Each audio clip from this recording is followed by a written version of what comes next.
Vision 2030 but sijui ina entail nini. Sasa tutazama areas zenye zimefanya tuja achieve. As maybe hizo ndio zimefanya tu achieve. First of all, tuna lack of information, ndio. Nearly all the youths didn't know so much about the SDGs.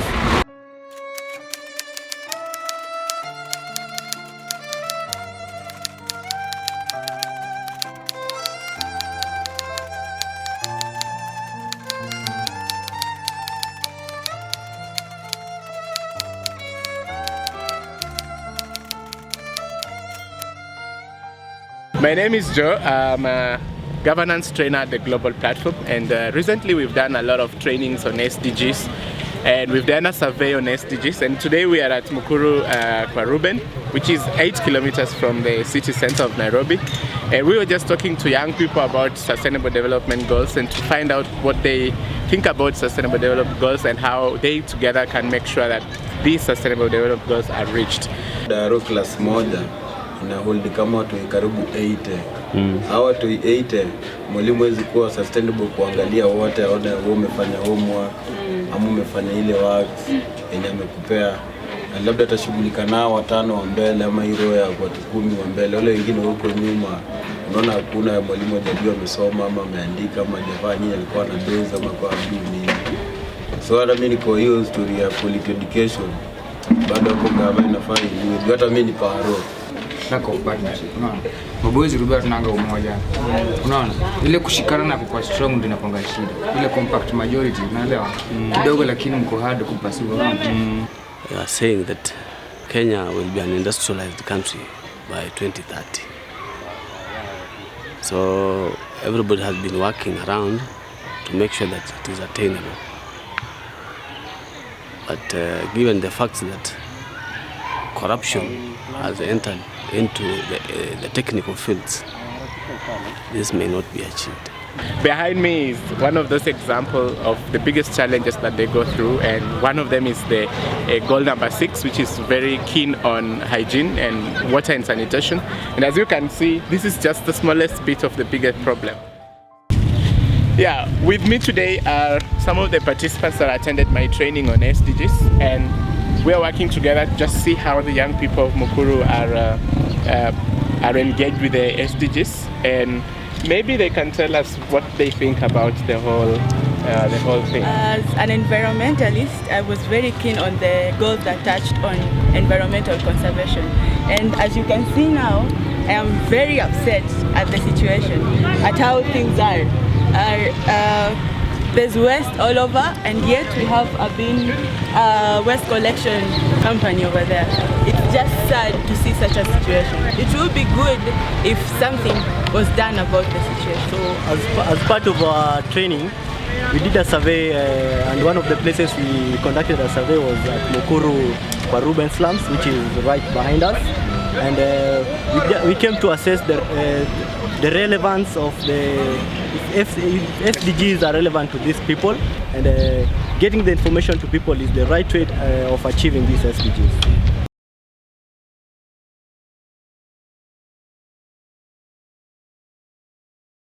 So let me start with you, Frank. Goal number 6. I think it has to do with the sustainable They're all sustainable. Sustainable development of water and sanitation. Yeah, it's very close. Yeah, sanitation and hygiene and sanitation, something water and sanitation. Yeah, he's got it. Okay, that's number 6. Number 11, Karuga. Sustainable something.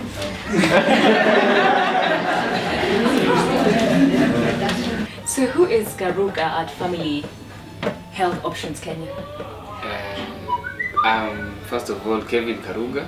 I am Assistant Youth Center Coordinator. I work with young people mostly who are between the age of 10 years to 35. So we mostly work with the youth who are in school and youth out of school on issues of health, but we're also focusing on issues of governance and leadership. Yeah, that's basically what I do. Okay. Are there registrations? How do you get them to be part of the program? Okay, most of them are here on voluntary basis, and they register to be members of the youth center. They pay the registration fees progressively as they volunteer the activities. So we mostly get the membership from students and community members and other volunteers from other places. Yeah, so the youth center it's more of a drop-in center. It's not that they are here on a daily basis, but someone programs himself so that he can have his own time to come and volunteer. When he's doing other things or he's in class, he can go outside there and do other things. Okay. Yeah, so that's how we work. And these young people are drawn from different backgrounds.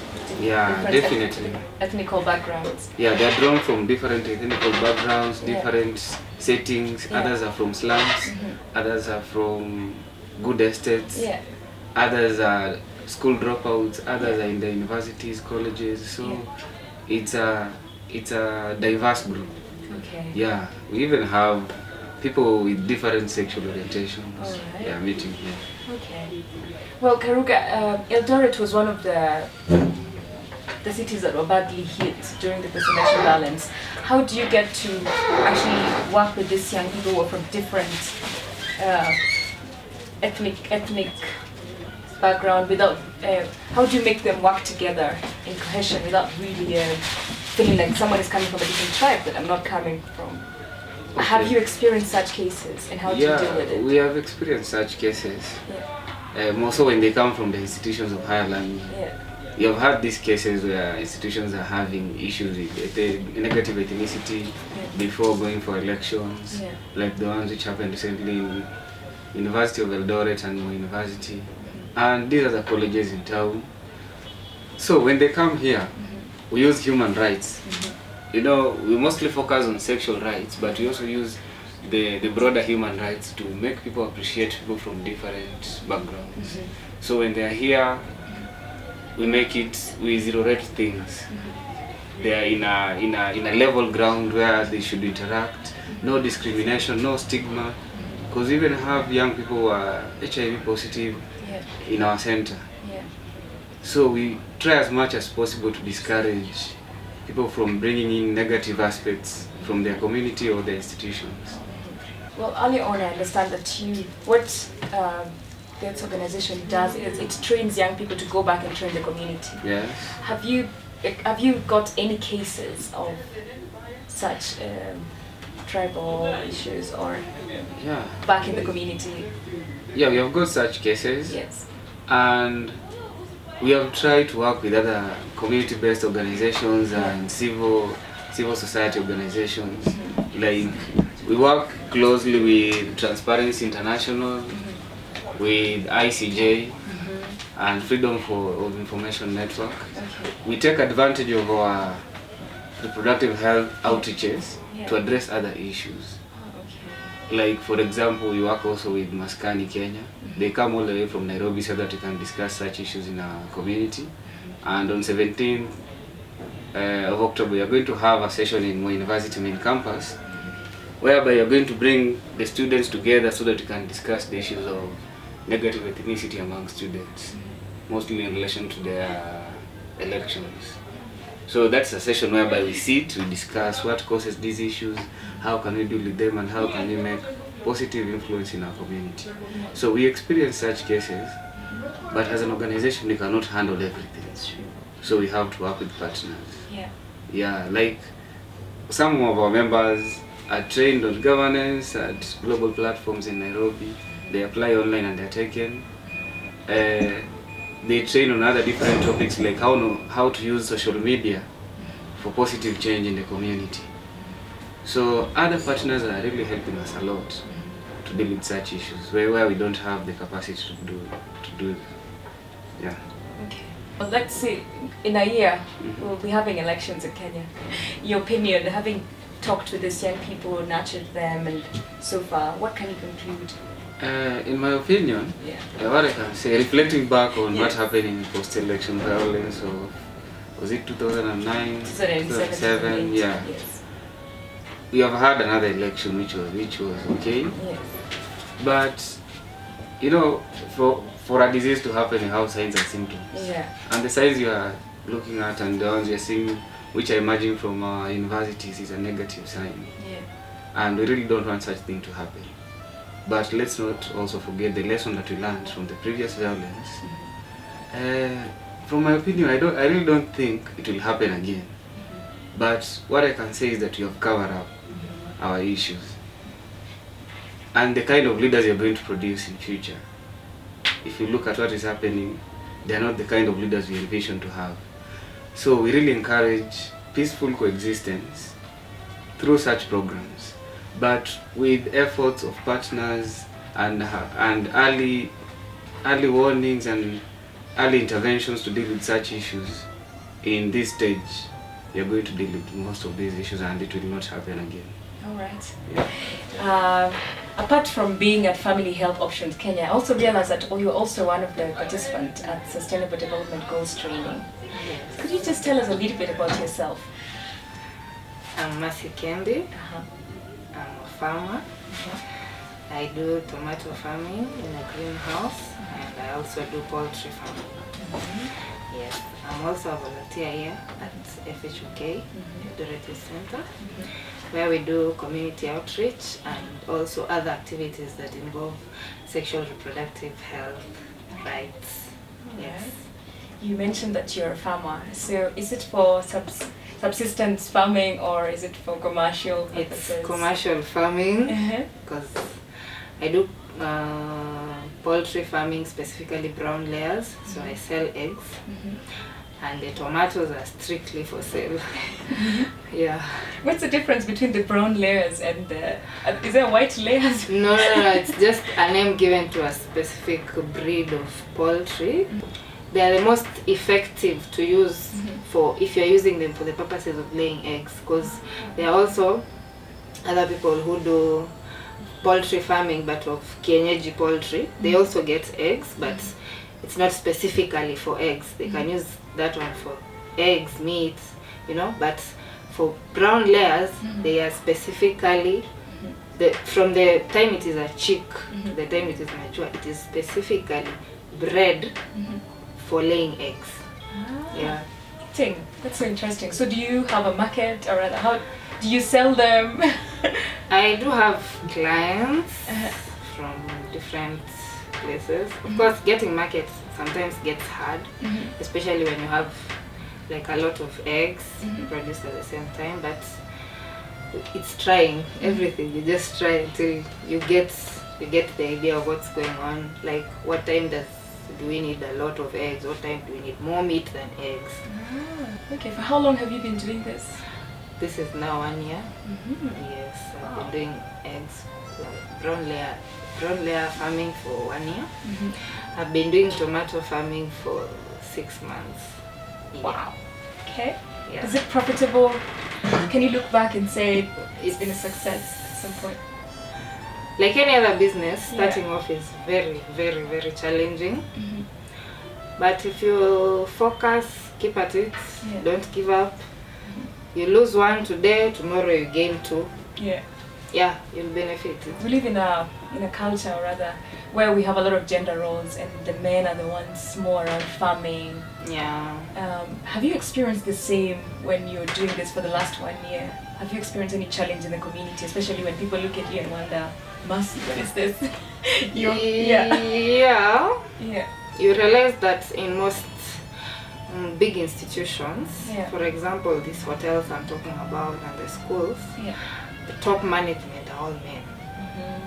So you realize that looking for market in such a place, being considered, for example, if it's a tender to provide eggs to a school, being considered as a woman, maybe they'll like give you a long list of questions like, will you be able to sustain the produce, this much produce for this long? They doubt your ability.